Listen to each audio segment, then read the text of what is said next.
This time on NTS Adventures. The dexterity of a bear cub with boxing gloves. Exactly. Son of a... I had it. You had the prick. I'm glad I didn't let her go. She'd have taken me right in the balls. Oh, the eye fucking balls. We got a hit. We got a hit. We got a hit. What do we got going here? It'll probably be decent if there's one on here.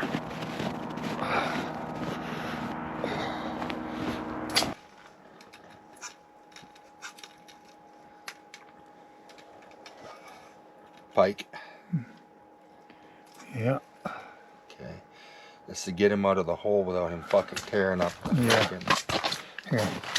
Gill him. Life is good.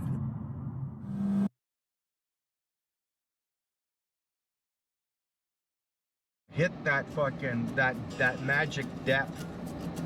So... Okay. Well, they're there for a reason. Yeah, exactly. You don't want to go too far down this way because that's where the Indian River comes in. Right. Just down here. Okay, well, I like this plan. Yeah, I think so. Yeah.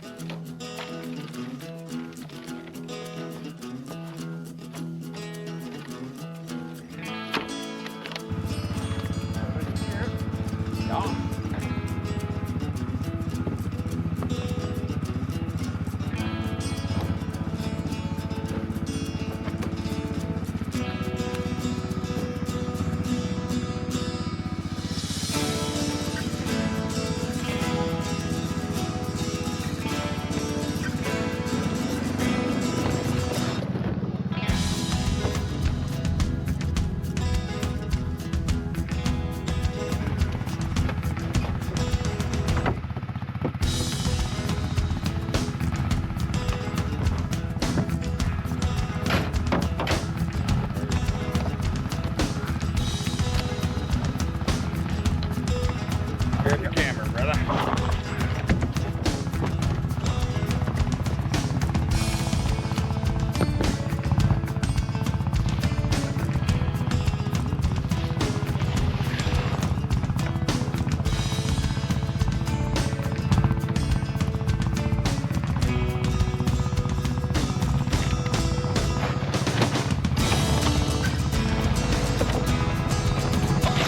Well, I'm sure she is, but there I was.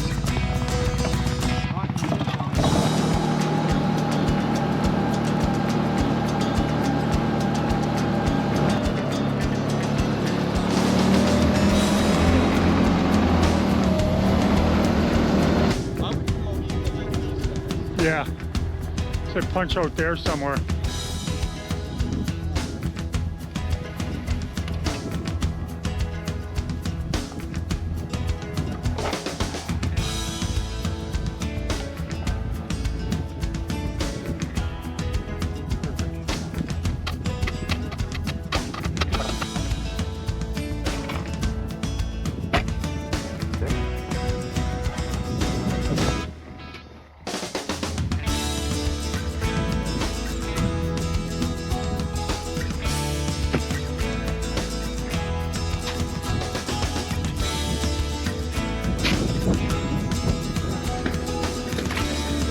Yeah, let's do that and then we'll go from there.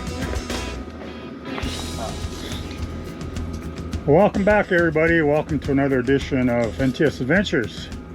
Once again, my regimental brother Mark and I are out here trying to slay some fish. We came out to Cobden Lake, sometimes referred to as Muskat Lake, depending on where you are in the valley. But we're going to call it Muskat Lake today, and we're trying to get into some Lakers, maybe some walleye and perch. We kind of made the same mistake that I did last year. I don't know if you guys remember. I came out by myself and I punched and I thought I was in deep water and I wasn't.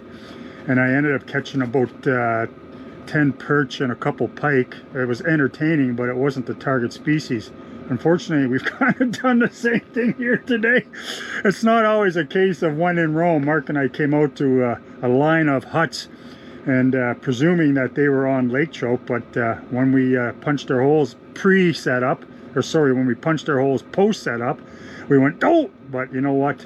it's really not that important to us because we know the deep water is probably about 10, maybe 20 meters behind us here. So we're gonna jig away. As you saw, Mark got one perch, and hopefully we'll get a couple more, and maybe we can live with that.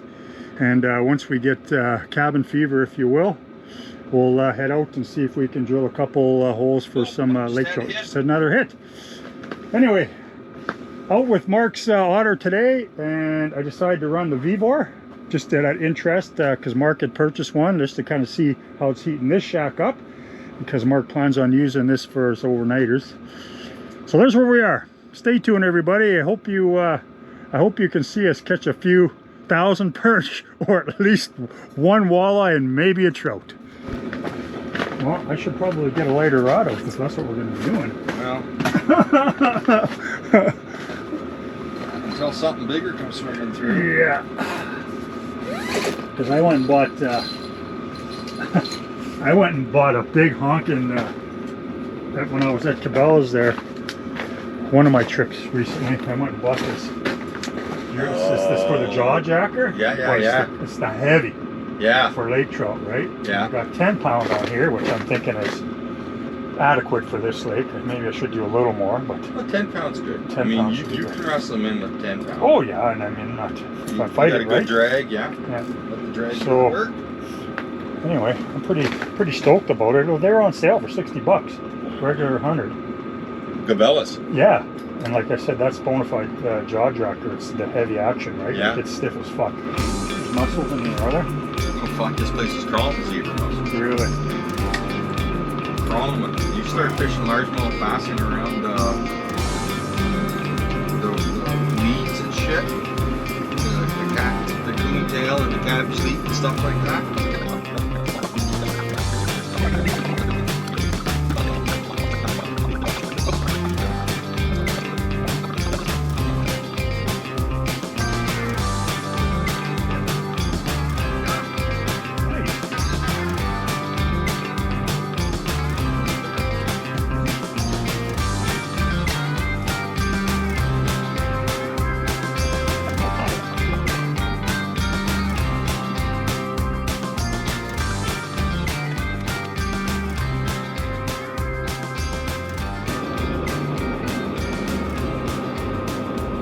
Our lines dropped for just over an hour now. I think Mark's brought 6 perch topside. 6? 5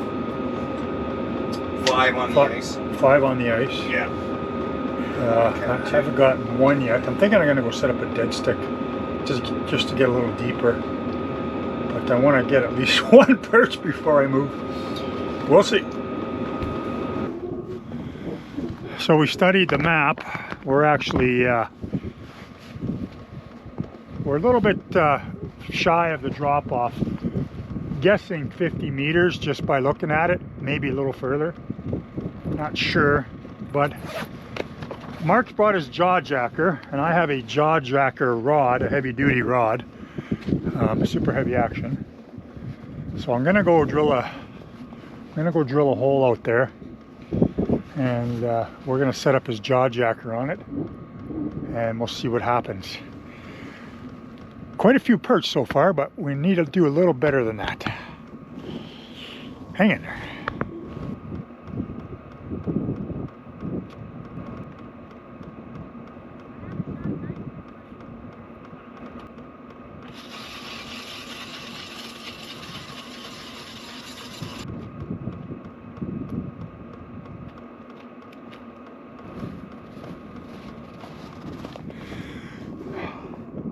Get that set up. Not sure how deep we are here, but we're going to set her up. And Jaw jacker? Setting up nothing unless I have the jaw jacker. Jaw jacker. I like saying that.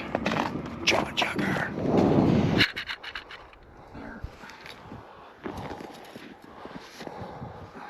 This works now.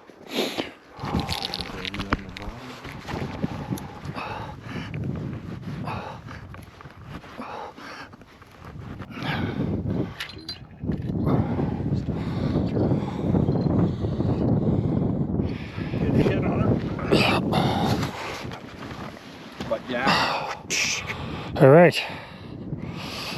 Keep this guy here. Yeah, we'll need it to scoop the hole. All right, we'll see what happens. These guys aren't much further out. No. Just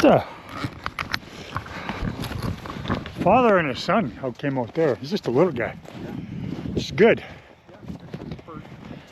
You spend time with your children. Promotes good citizenship. It's a fact. You don't, they go astray. Spend time with your kids.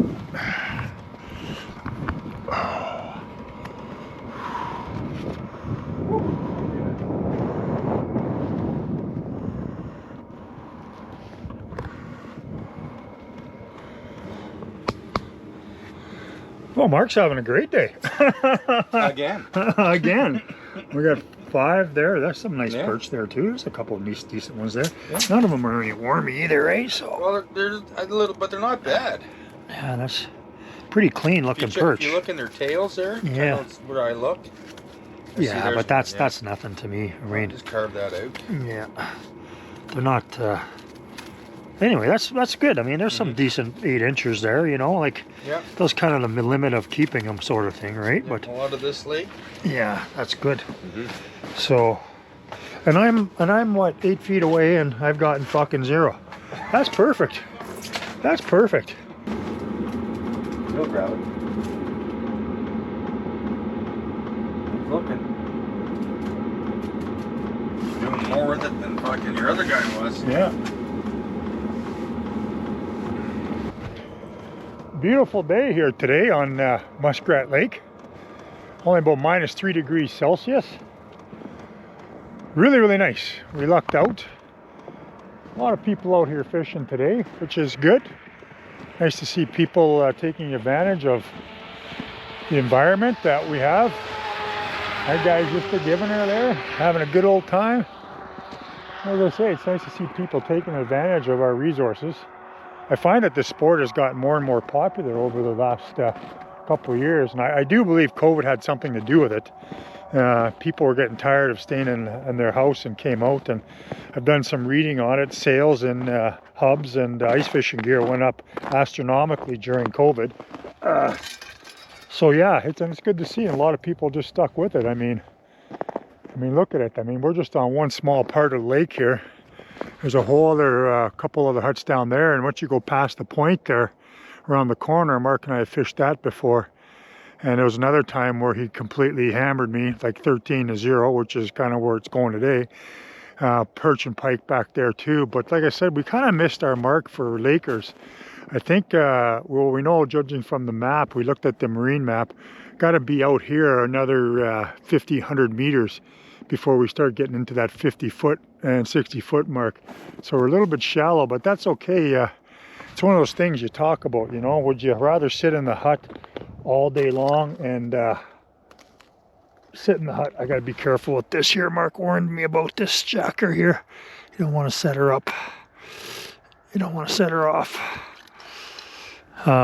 Anyway, it's one of those things, you know, you want to sit in your hut for hours on end with the hope to catch one lake trout, or like in Mark's case here, we've been out here for 3 hours and he's took about 8 or 9 decent sized perch. Decent, not astronomically big or anything, but considering the growth rate in our area, it's not too bad.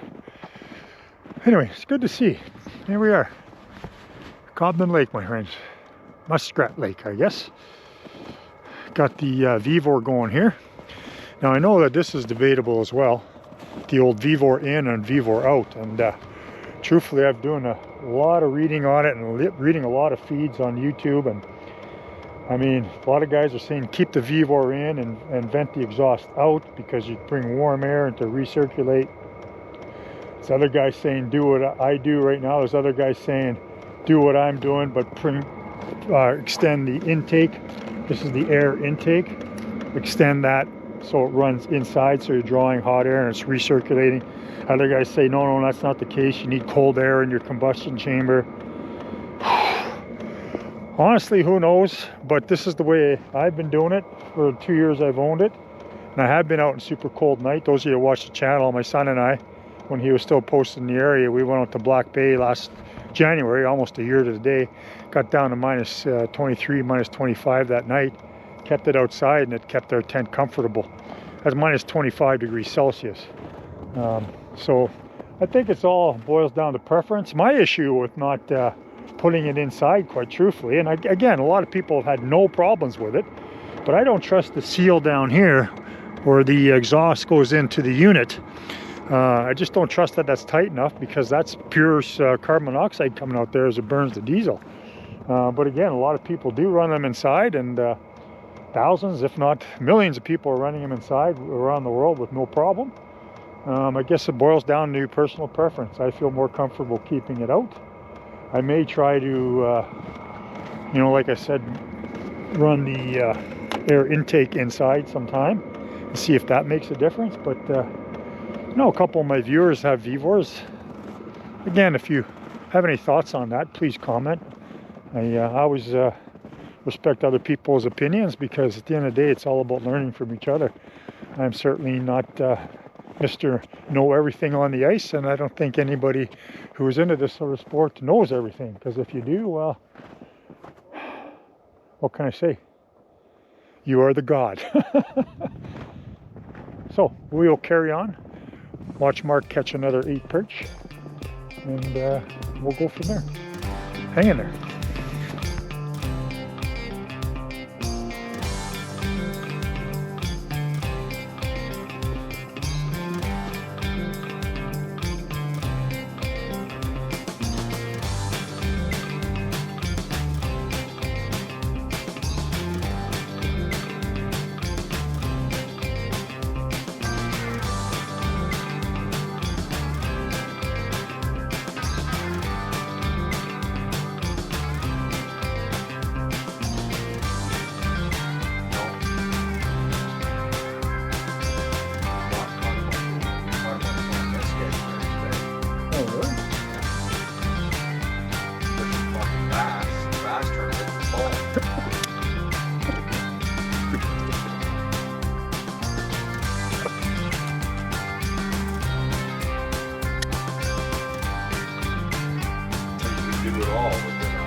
Let's take a look. Oh yeah, there's another flay on that for sure, man.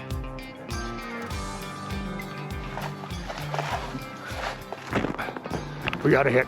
We got a hit. We got a hit. What do we got going here? It'll probably be decent if there's one on here.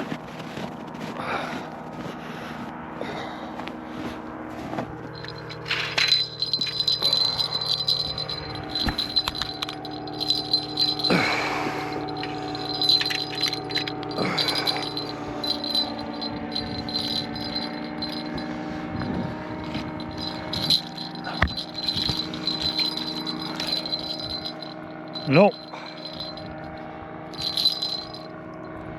Negs. Pop and fly. She just boinked, eh?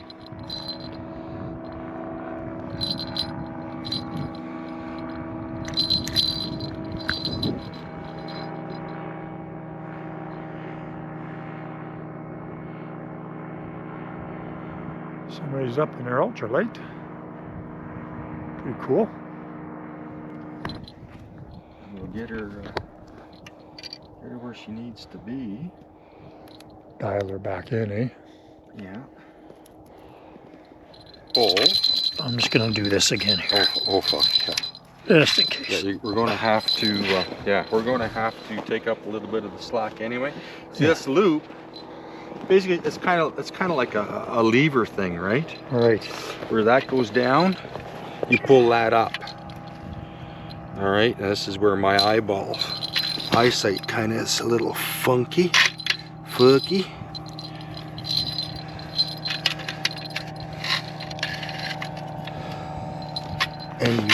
But that loop has got to go in here. In there, okay, yeah. Right?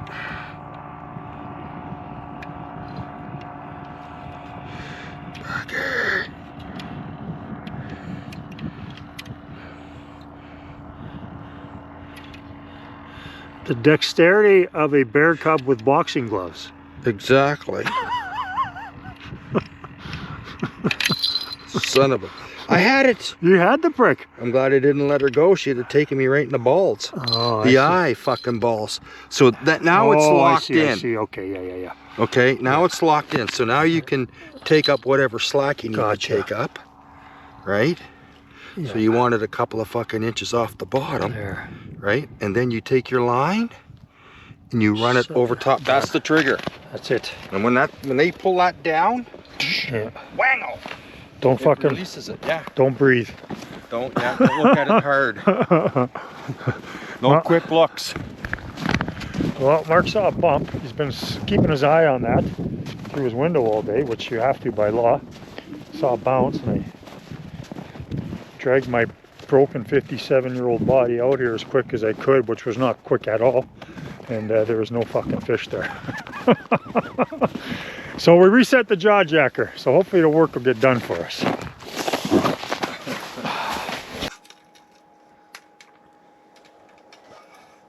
Pike.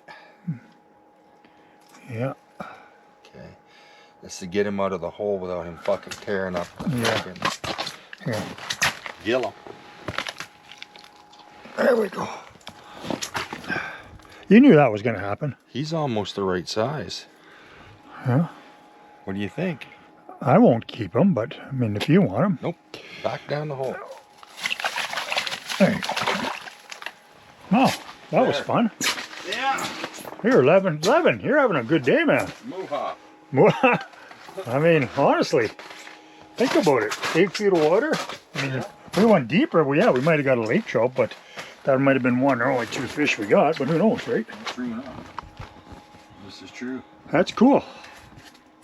Figured something Cool. was around. Yeah. Mm-hmm.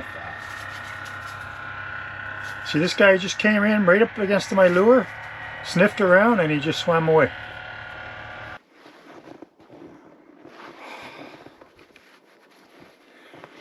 Well, that's it, everybody. Hope you enjoyed today's show. Mark had a good day, 14, 15 fish. I caught one, not skunked yet, in the 26 ice fishing season. Anyway, next time I think we're going to come back out here. We're going to go a little deeper for some lake trout. In the meantime, thanks for watching, everybody. We'll see you next time on NTS Adventures. Colin out.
Life is good. I